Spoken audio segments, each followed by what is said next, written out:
है तो मैं आमंत्रित करता हूँ डॉक्टर पवन शर्मा जी। धन्यवाद धन्यवाद। आप सभी आए हुए लोगों को मेरा बहुत बहुत नमस्कार और बहुत बहुत स्वागत। मैं आप लोग से रिक्वेस्ट करना चाहूंगा कि आप कृपया अपनी रीढ़ की हड्डी सीधी करें और सीधे बैठें। रीढ़ की हड्डी सीधी करते ही आप गहरी सांस लेने की कोशिश। मेरा नाम तो छोड़ सकते हैं, दोबारा कर लें। उम्मीद करता हूं आपको शायद पहले से और अपने थोड़ा सा अंतर महसूस हुआ होगा। धन्यवाद। एक्चुअली जब भी आप गहरी सांस लेते हैं तो आपके दिमाग को एक छोटा सा मैसेज जाता है कि कुछ खास होने जा रहा है।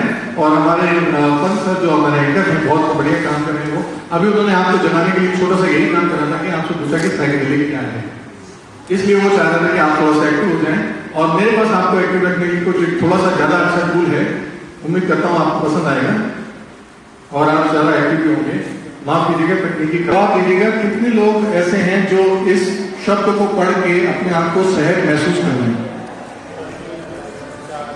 सहज महसूस कर रहे हैं।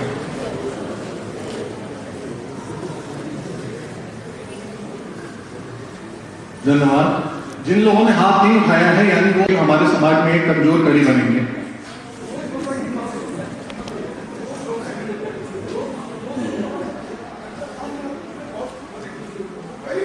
इसीलिए कह रहा हूं कि जो आप लोग ने सहज हो रहे हैं जितने लोग, वो तो ठीक है, वो उसको बात भी कर सकते हैं, उसका सही गलत भी विचार कर पा रहे हैं। लेकिन जो असहज हैं वो यकीनन इसके बारे में या तो सही या गलत जो भी भ्रांति मन में रखे हुए हैं उसी के कुछ देते हुए आगे बढ़ते जाएंगे और वही आगे पास ऑन करेंगे समाज के दूसरे लोगों तक भी। इस वजह से ही ये चीजें आपके लिए कहीं ना कहीं आगे समस्या बढ़ेंगी। क्यों बढ़ेंगी ये भी मैं आपको आगे बता देता हूं।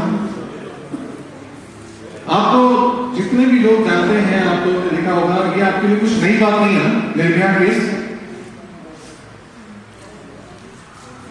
सबको परेशानी हुई सर, और हमने एक बहुत होनहार बेटी खो दी।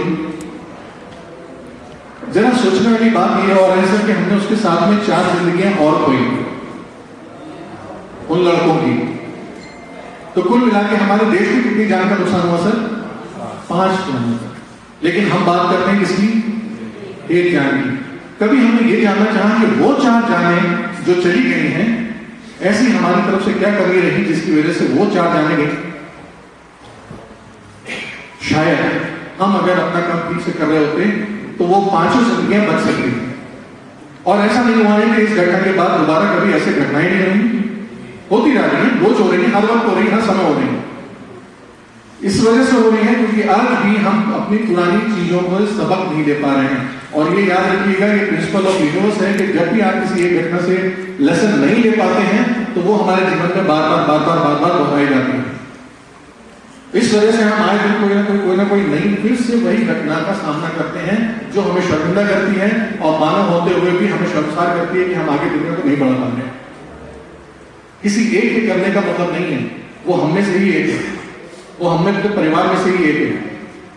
वो आज नहीं दिख रहा है लेकिन कल वो हमें दिख सकता है, हमारे आस पड़ोस ही होगा कोई। बस ये है कि आज वो रोशनी में नहीं आया। शायद जिस दिन रोशनी में आ जाए तब हमें शर्मिंदगी होगी, अरे हमारे पास ही तो था, हमसे तो रोज बात करता था, क्या हम भी ये बात नहीं बता पाए? हो सकता है शायद हम अपने समाज में होने वाली ऐसी कोई ना कोई घटना जानते हैं, सब जानते होंगे सर। और रावण के साथ आप ये भी मानते होंगे कि रावण बहुत ज्ञानी था। कितने लोग इस बात से सहमत हैं? रावण बहुत ज्ञानी था, प्रकांड विद्वान था। तो अगर मैं आपसे ये बात कह रहा हूं कि रावण था, जो कि उसकी एक प्रवृत्ति है, सर मैं आपसे मदद चाहूंगा अगर स्लाइड आप आगे बढ़ा दीजिए। अगर मैं आपसे कह रहा हूं कि रावण ज्ञानी था, प्रकांड विद्वान था, आप सब सहमत हैं, तो मैं आपको इसी बात को एक दूसरे डायरेक्शन में कहता हूं कि जब एक रावण ज्ञानी हो सकता है, प्रकांड विद्वान हो सकता है, तो एक प्रकांड विद्वान और ज्ञानी और पंडित भी रावण ही तो है। क्या ये बात सही है ना? रावण भी तो ज्ञानी था, तो ज्ञानी भी तो रावण हो सकता है। तो ये बात की कोई गारंटी नहीं है कि जो हमारे आसपास में बैठा हुआ है, जो बहुत जानकारी रखता है, उसके अंदर के मन के अंदर वो रावण नहीं करता है या वो ऐसा कृत्य नहीं कर सकता है। यकीनन कर सकता है, सिर्फ समय आने दीजिए।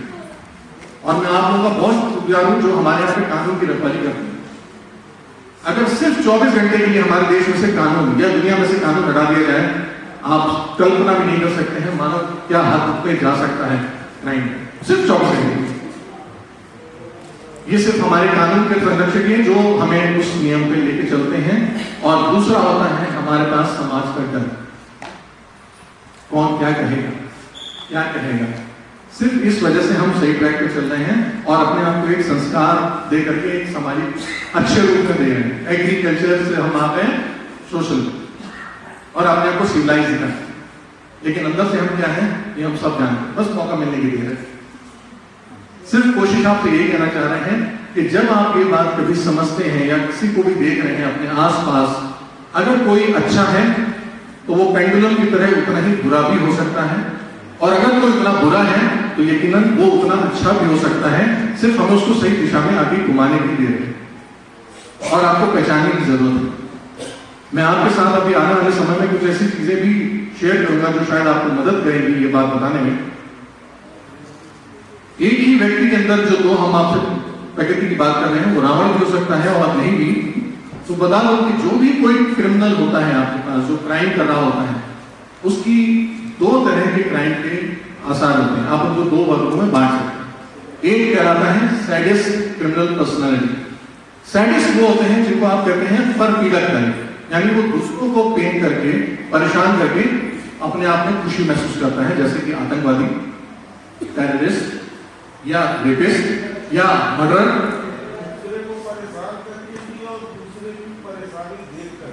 जरूर, बहुत अच्छा, कोई परेशान करके या उसको परेशानी में देख करके, इस तरह से तो हम लोग देखते हैं स्वाभाविक है।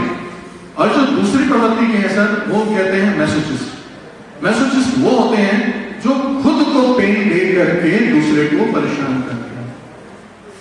वो किस तरह से, जो आपके समाज में बच्चे यंग यूथ आप देख रहे होंगे क्राइम में इन्वॉल्व हैं, चाहे वो नशा कर रहे होंगे, चाहे वो किसी को मार पीट रहे होंगे या गाड़ी तेज चला रहे होंगे जानते बुझते भी, बिना हेलमेट के भी, और हमेशा ऐसे क्राइम कर रहे होंगे, जानते हैं उसके पीछे का क्या मकसद है, वो क्यों कर रहे होंगे। वो यकीनन कहीं ना कहीं किसी से बदला लेना चाहते हैं, या तो वो अपने टीचर को नीचा दिखाना चाहते हैं या वो अपने पेरेंट्स को। वो ऐसा चाहते हैं कि अगर मुझे शर्मिंदा करा जाएगा तो इनडायरेक्टली मुझे शर्मिंदा न करते हुए किसी और को शर्मिंदा किया जाएगा। यानी मेरे पिताजी का नाम नीचे हो सकता है, मेरे खानदान का नाम नीचे हो सकता है, देखा मजा आया, आज इनको हमें समाज के आगे नीचे दिखाएंगे। और इस वजह से वो सुधरते नहीं है, और इसलिए ही वो समाज में हर वो तरफ करने की कोशिश करते हैं जो आपके लिए निंदनीय है, लेकिन वो अपने लिए नहीं कर रहे, वो उनसे बदला लेने के लिए कर रहे हैं जिनको वो चाहते हैं कि डायरेक्टली हम पेन नहीं दे पा रहे हैं, चलो हम इनडायरेक्टली दे रहे हैं। तो अगर आप ये मानसिकताएं समझ पाएंगे तो आप समझ पाएंगे कि किस वजह से लोग ऐसे काम कर रहे हैं। क्योंकि उपनिषदों में भी कहा गया है कि यथो पिंडे ततो ब्रह्मांडे, ततो ब्रह्मांडे यथो पिंडे, मतलब जिस तरह का हमारा पिंड होगा उसी तरह का हमारा ब्रह्मांड होगा। और ये सब जो रचना होती है वो सिर्फ और सिर्फ एक सोच से होती है। आज अगर आप यहां बैठे हैं तो किस वजह से बैठे हैं, आपकी एक सोच थी हमें जाना है, तब आपने हरकत करी। हम कामों की दोष की बात करते हैं, सोच की बात नहीं। आप जो भी क्राइम देखते हैं, जो भी अच्छा देखते हैं, वो सिर्फ एक बात में कि वो कहीं ना कहीं आपकी एक सोच से शुरू होता है। तो एक तरह से एक दूसरे को एजुकेट कर पाए या समाज के लोगों को बता पाए। अगर आप वो सही सोच दे पाए तो यकीनन आज हमें कभी भी क्राइम नहीं करना पड़ेगा, ना ही कोई ऐसे काम करने पड़ेंगे जो समाज को खराब लग रहे हैं। मैं आपसे रिक्वेस्ट करूंगा कि जब भी कभी आपके पास ऐसी कोई चीजें हो तो आप दूसरों को बताएं, समझाएं और उनको मदद करने की कोशिश करें। आपने ये जरूर देखा होगा